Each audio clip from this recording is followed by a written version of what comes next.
There are shadows surrounding me. We got Ken in Santa Barbara. Thanks so much for waiting. What do you got? Hey, what's up? How you doing? Hey, I just wanted to, as far as your demonstration, I really disagree with just about everything. With everything in this dice demonstration? Just with the whole meaning of it. You said that it's, because we can't explain it or whatever the case may be. And I'll say it like this.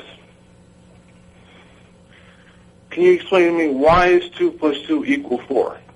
Because we define that 2 items are 2 items, and that when you have this many items, we call that 4, and that happens to be 2 and 2. So is that explain where's the... No. The point is can you measure numbers? Can you explain where they came from? A number is a symbol for actual amount of items, yes. I have 2 jars here. Uh-huh. Here they are. Here's and if we 2. were in Mexico, I can demonstrate 2 to you. Yeah. Well, okay, what about the P and P is like these logical absolutes? What does any of that have to do with the model where you... Right, why is the model flawed? What's the flaw in the model? No. I meant as far as the philosophy of it, not the actual... What's wrong with the philosophy that's demonstrated by the model? Because you're talking about how, we can't, I'm talking about existent items. Existent items is what this model demonstrates. Now, I'm not talking about symbols or mental concepts. I'm talking about an existent item. But wasn't your point was to show that, that's God or something like that, that's how... Right, what I'm saying is that if you're trying to say that God is a mental concept like the number 2, I'm fine with that. I believe, in fact, that God does exist as a mental concept. I don't believe he exists in the same way that these dice exist. And I think that if somebody's going to tell me that God exists as an objective reality outside their head, then they need to be able to demonstrate that, or else they're castrating the word exist. Yeah, but that's the thing. I mean, do you believe in the existence of numbers and... Numbers are mental concepts that align with quantities that can be demonstrated. These logical absolutes, do you believe that they even exist? They are demonstrable, yes. The logical absolutes don't exist as entities. They are simply truths. But they're also demonstrable truths. Just like... I mean, this jar is a jar. It's not a dog. Yeah, it is a jar, and it is one jar. So both the quantity and the essence of what the item is and it's not a jar. Whether or not anybody's around to notice it or not. Yeah, but these logical absolutes exist outside of our mind, or we can think of them and all this stuff.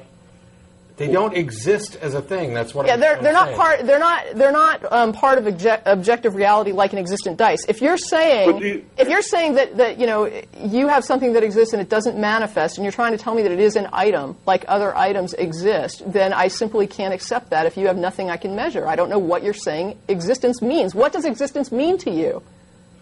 Well, the same thing with, like I said, the logical absolutes. They still exist, but we cannot. We can't measure them or anything like that. It's still there. It doesn't mean it doesn't exist. They are not objective items. What I'm saying is, how do you define existence? How do I define God? How do you define existence? Existence? Yeah, how do you tell what exists from what doesn't exist? Can you do that? Well... Can you? Are you able to tell if something exists or if it doesn't? Or do you walk around in life thinking that you don't know what is and isn't real? Well, as far as logic goes, I just understand. It's like 2 plus 2 equal 4. I understand that exists, but I can't see it. I can't make a scientific experiment. Can you tell if there is a chair in a room?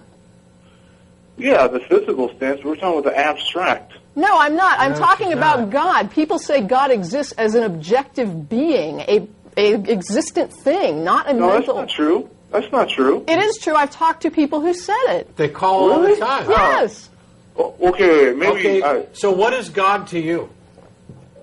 Well, he's not physical. He's an absolute disembodied mind.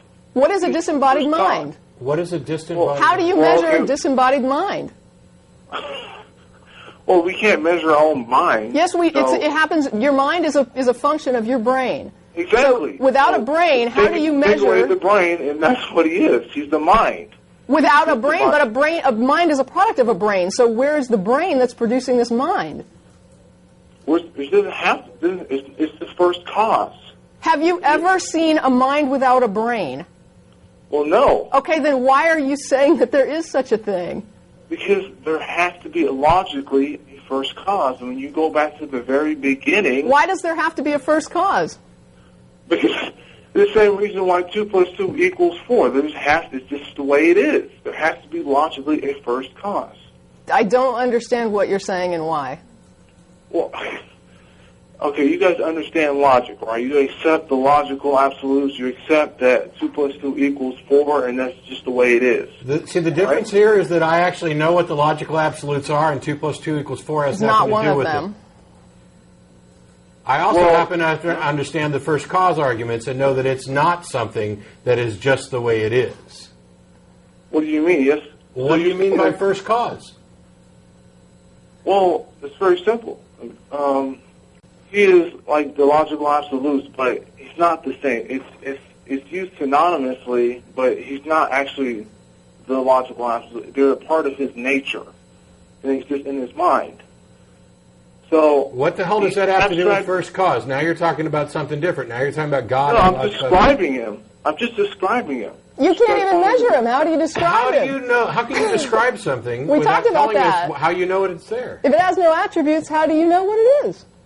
The same reason I know logical absolutes exist. God is the first cause, guys. But you can demonstrate a logical absolute. This jar is not a dog. You're just using buzzwords right now. You've used the buzzword first cause, and when asked what it is, you say God is logical absolutes are part of his nature. You're just tossing around buzzwords that make no sense. You haven't formed anything that represents any kind of argument. It's an assertion with some buzzwords followed by a description, and then when questioned as to how you know about it, you just go back to the same old stuff. Pick any one thing, define what the hell it is you're talking about, and maybe we can talk about it. Okay, what I'm talking about. Okay, we'll just...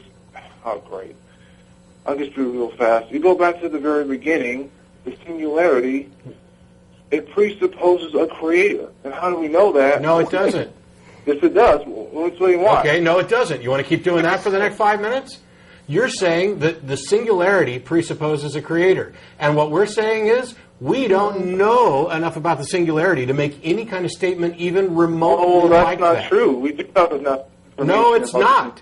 Can I explain to you the evidence then? Yes, please. The space-time and you can get a fucking Nobel Prize for it. That's right.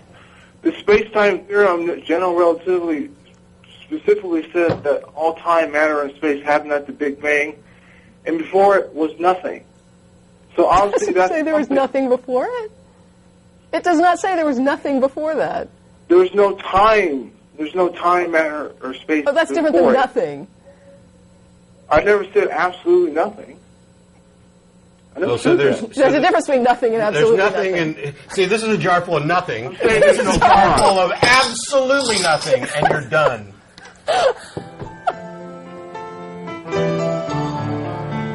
There are shadows surrounding